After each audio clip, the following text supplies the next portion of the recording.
السلام علیکم۔ Quranic stories part 3 میں ہم نے دیکھا کہ اللہ تعالیٰ نے حضرت آدم علیہ السلام کے واقعے کو قرآن میں سورہ بقرہ میں آیت نمبر 30 سے لے کے 39 میں کس طریقے سے بیان کیا ہے۔ آج ہم دیکھیں گے سورہ اعراف میں اللہ تعالیٰ حضرت آدم علیہ السلام کے بارے میں کیا بیان فرماتے ہیں، اور اللہ تعالیٰ نے اس میں یہ بھی بتایا کہ کس طرح پہلے انسان حضرت آدم علیہ السلام کو دنیا میں اتارا گیا۔ اللہ تعالیٰ فرماتے ہیں، ہم نے تمہیں زمین میں اختیارات کے ساتھ بسایا اور تمہارے لیے یہاں سامان زیست فراہم کیا، مگر تم لوگ کم ہی شکر گزار ہوتے ہو۔ ہم نے تمہاری تخلیق کی ابتدا کی، پھر تمہاری صورت بنائی، پھر فرشتوں سے کہا آدم کو سجدہ کرو۔ اس حکم پر سب نے سجدہ کیا، مگر ابلیس سجدہ کرنے والوں میں سے نہ ہوا۔ پوچھا تجھے کس چیز نے سجدہ کرنے سے روکا جبکہ میں نے تجھ کو حکم دیا تھا؟ بولا میں اس سے بہتر ہوں، تو نے مجھے آگ سے پیدا کیا اور اسے مٹی سے۔ فرمایا اچھا تو یہاں سے اتر جا، تجھے حق نہیں کہ یہاں بڑائی کا گھمنڈ کرے، نکل جا، در حقیقت تو ان لوگوں میں سے ہے جو خود اپنی ذلت چاہتے ہیں۔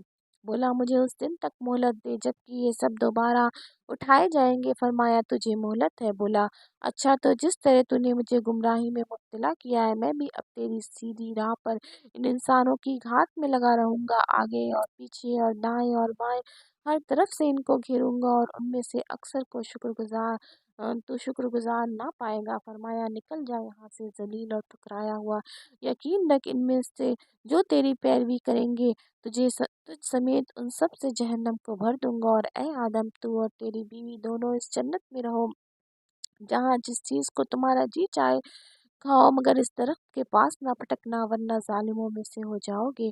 پھر شیطان نے ان کو بہکایا تاکہ ان کی شرمگاہیں جو ایک دوسرے سے چھپائی گئی تھی ان کے سامنے کھول دے۔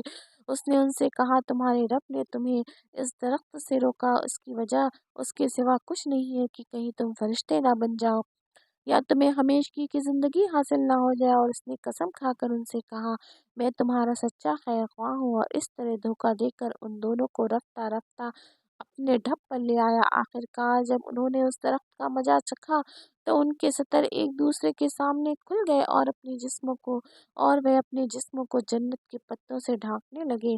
تب ان کے رب نے انہیں پکارا کیا میں نے تمہیں اس درخت سے روکا نہ تھا اور نہ کہا تھا کہ شیطان تمہارا کھلا دشمن ہے؟ دونوں بول اٹھے اے رب، ہم نے اپنے اوپر ظلم کیا، اور اب اگر تو نے ہم سے درگزر نہ فرمایا اور ہم پر رحم نہ کیا تو یقیناً ہم تباہ ہو جائیں گے۔ فرمایا اتر جاؤ، تم ایک دوسرے کے دشمن ہو اور تمہارے لیے ایک خاص مدت تک زمین میں جائے قرار اور سامان زیست ہے۔ فرمایا وہیں تم کو جینا اور وہیں مرنا ہے، اس میں تم کو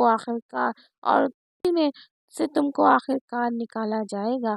اے اولاد آدم، ہم نے تم پر لباس نازل کیا ہے تمہارے جسم کے قابل شرم حصوں کو ڈھانپنے اور تمہارے لیے جسم کی حفاظت اور زینت کا ذریعہ بھی ہے، اور بہترین لباس تقویٰ کا لباس ہے۔ یہ اللہ کی نشانیوں میں سے ایک نشانی ہے، شاید کہ لوگ اسے سبق لیں۔ اے بنی آدم، ایسا نہ ہو کہ شیطان تمہیں پھر اس فتنے میں مبتلا کر دے جس طرح اس نے تمہارے والدین کو جنت سے نکلوایا تھا اور ان کے لباس ان پر سے اتروا دیے تھے تاکہ ان کی شرمگاہیں ایک دوسرے کے سامنے کھولے۔ اور اس کے ساتھی تمہیں ایسی جگہ سے